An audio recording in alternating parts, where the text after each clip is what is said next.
Here today, I'm going to be starting a new series.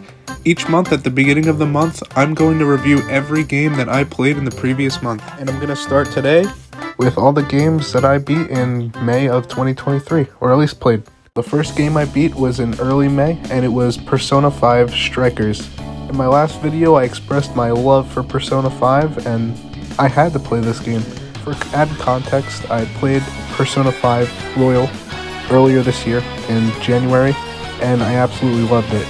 So I played this game fresh off of Royal, and as for Strikers, it has a lot of the elements from the mainline Persona games with the Warriors style of gameplay that's found in Hyrule Warriors. At first, I thought it would be kind of boring and repetitive like I found the Hyrule Warriors games, but whether it be just the Persona look and sound and all that kept me engaged, or the wonderful story, or just all the Persona gameplay elements, I absolutely loved it. It didn't get repetitive at all, which is surprising considering the type of game that it is. And while it's not as good as Persona 5 Royal for many reasons, like the turn-based combat and my favorite characters from Royal are not in Strikers, but the story was still wonderful. The new characters are pretty cool too. They're not as good as the ones from Royal that are missing, but they at least soften the blow a little bit. In my playthrough, I did an Arsene only run, and it was super fun. There's an exploit that pretty much lets you get max stats in all your personas, so that's what I did.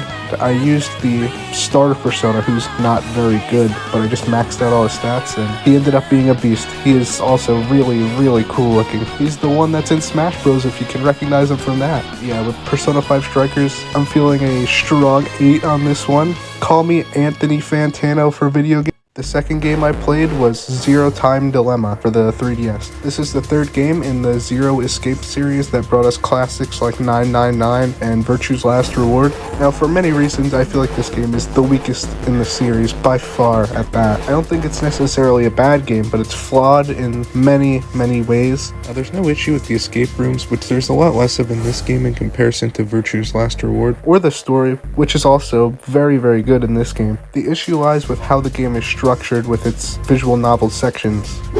In this game, you follow 3 different teams of characters. The structure is that you do an escape room, and then you see the aftermath of it and what happens before it. And then you learn different things through those series of events, and then you use that information in other segments to piece together the full story. They all end up feeling insignificant and disconnected, and on top of that, some of the characters are kind of weird, badly written. Eric, the Justin Bieber looking dude who always carries around the shotgun, he's eager to shoot anyone who looks at him the wrong way. But the story is still good at the end of the day. It finishes off the Zero Escape trilogy in an admittedly pretty weird way. I'm not going to spoil it. I would highly recommend the first 2 games though, and if you enjoy them, play the third one. Other than the structure of the game being pretty weird, it also kind of looks like shit, so what the fuck? I really hope you can hear that shit.